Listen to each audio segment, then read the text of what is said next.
Welcome back to Vinaya भटक्या।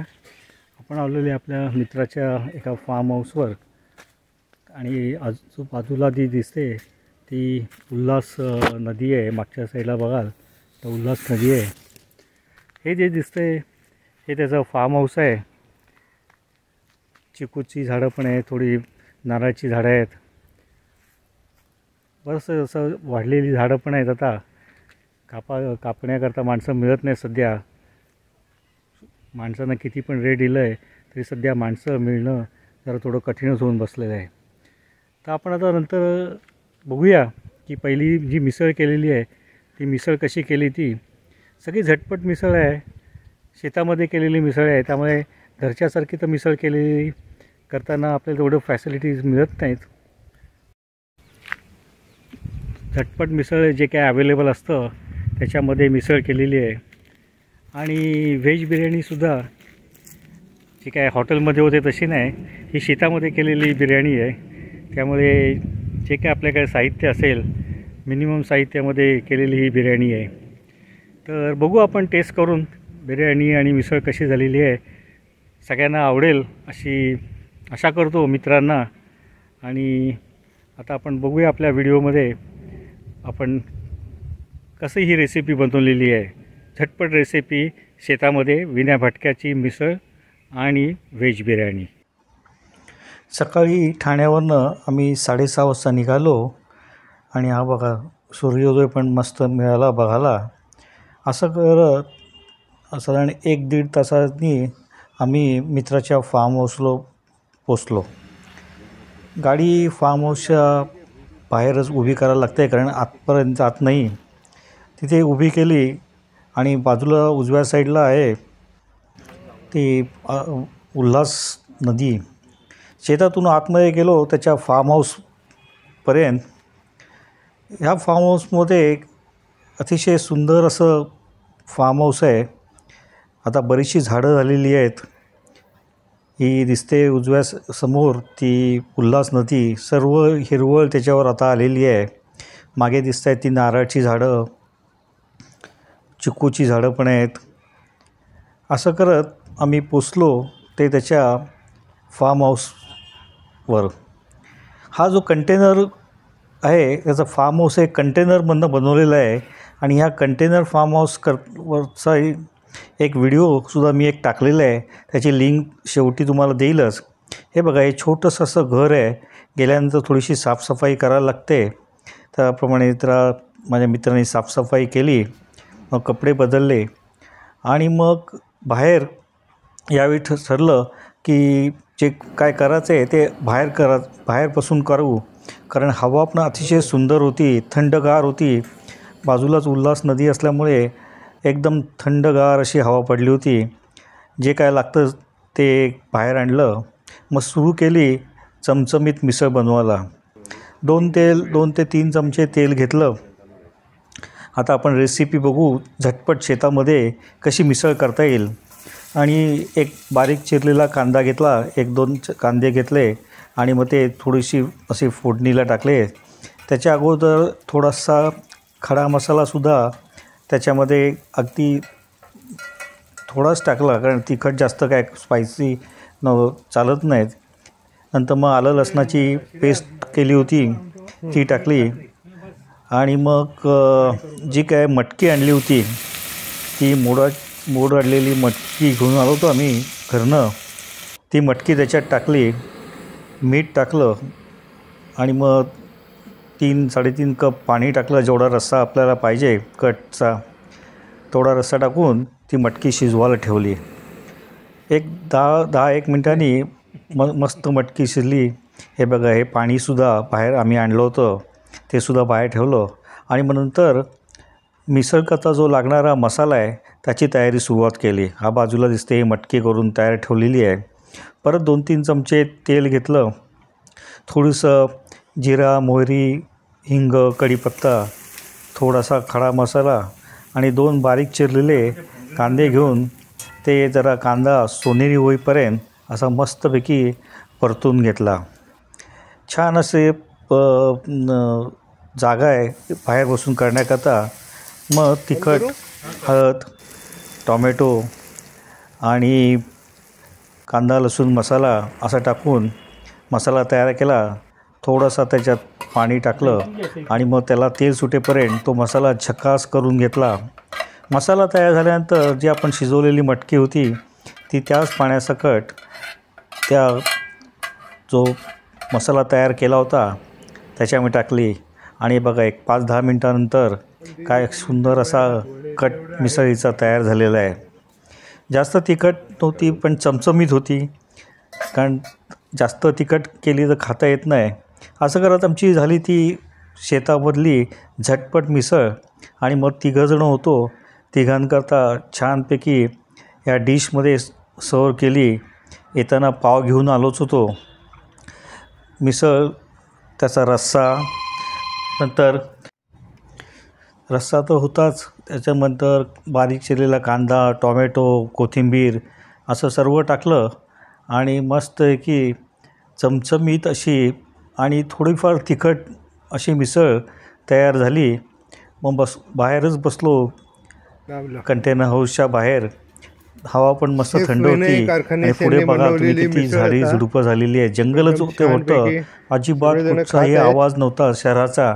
शांत ठिकाणी बसून मस्तपैकी आम्ही तिघांनी मिसळ एन्जॉय केली. छान मिसळ झाली होती, एकदम फटाफट आणि झटपट अशी मिसळ होती.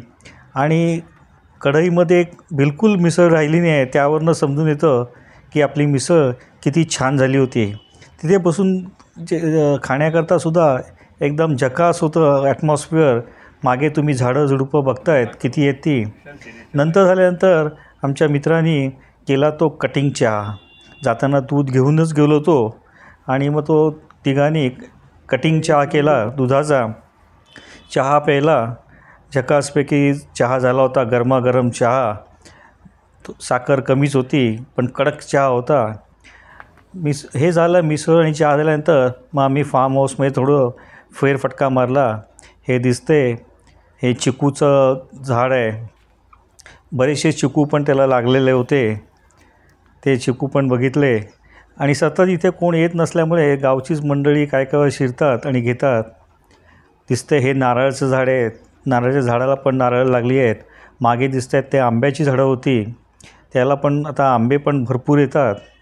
मग असं करत 12:30-1 वाजले आणि मग तयारीला बसलो ते व्हेज बिर्याणी करता. आतमध्ये येऊन बसलो, सगळी भाज्या कापण्याची सुरुवात झाली.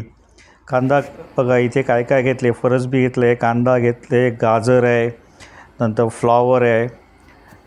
असं जेवढे काय व्हेजिटेबल्स अवेलेबल होते ते कापून तयार केले एका डिशमध्ये आणि मग सुरू केली ती व्हेज बिर्याणी करता.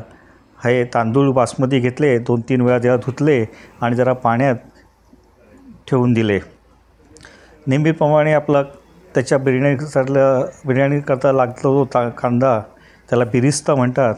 तो तळलेला कांदाची सुरुवात केली. हे सगळे मसाले ठेवले होते आणि असते कांदा पण मस्त शिजत होता. आपल्याला थोडासा ब्राऊन करून तो कांदा घ्यायचा होता, त्याप्रमाणे त्याची तयारी सुरू झालेली आहे. आता कांदासुद्धा असती ब्राऊन झाले आहे. आपल्याला जास्त तो ब्राऊन करायचा नाही, कारण नंतर मग तो कडवट लागतो. त्यामुळे एक पर्टिक्युलर स्टेजलाच तो कांदा आपल्याला बाहेर काढायला लागतो आणि मग बाहेर काढून तो त्याच हीटमध्ये तो परत आपोआप शिजतो आणि तो ब्राऊन होतो. त्यामुळे तो जास्त काय हे करायचं नाही.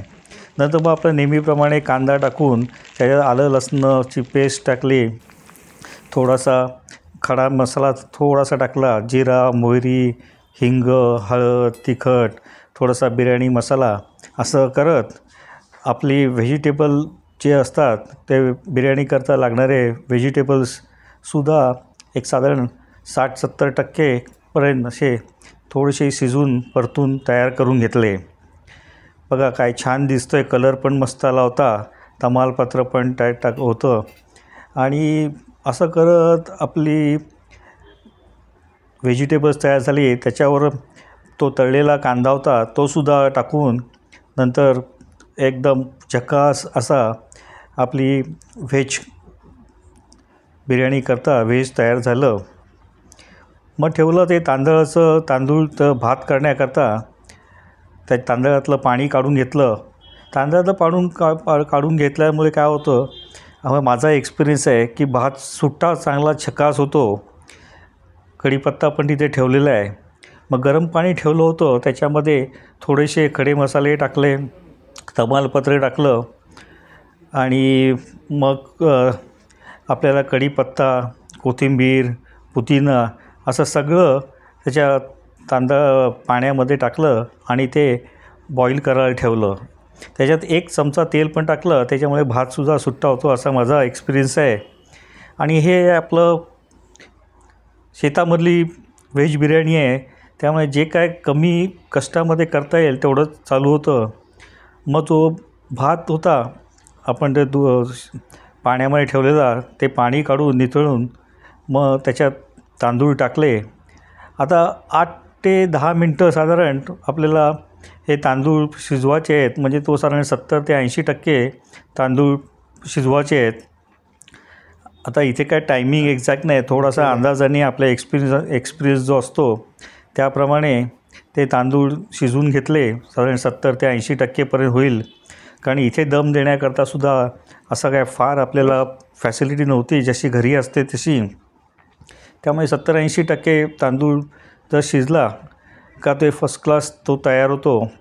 फ्लेवरसुद्धा चांगला आला होता, कारण पुदिना होता, कोथिंबीर, थोडेसे खडे मसाले होते. अशा करत आमचा तांदूळ पण तयार झाला.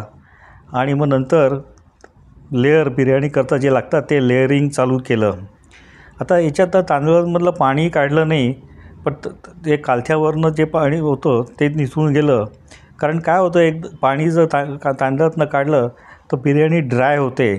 त्यामुळे हे थोडंसं मॉइस्ट असलेलं तांदूळ ठेवला का जेव्हा आपण दम देतो तेव्हा त्या वाफेवरसुद्धा मस्तपैकी बिर्याणी शिजतेसुद्धा आणि मॉइस्टसुद्धा बिर्याणी राहते, अशी ड्राय होत नाही. तर आता जे चालले हे लेअरिंग प्रकार चालू आहे. खाली सगळी मसाला केलेले व्हेजिटेबल्स आहेत आणि इथे तांदूळ काढला आहे.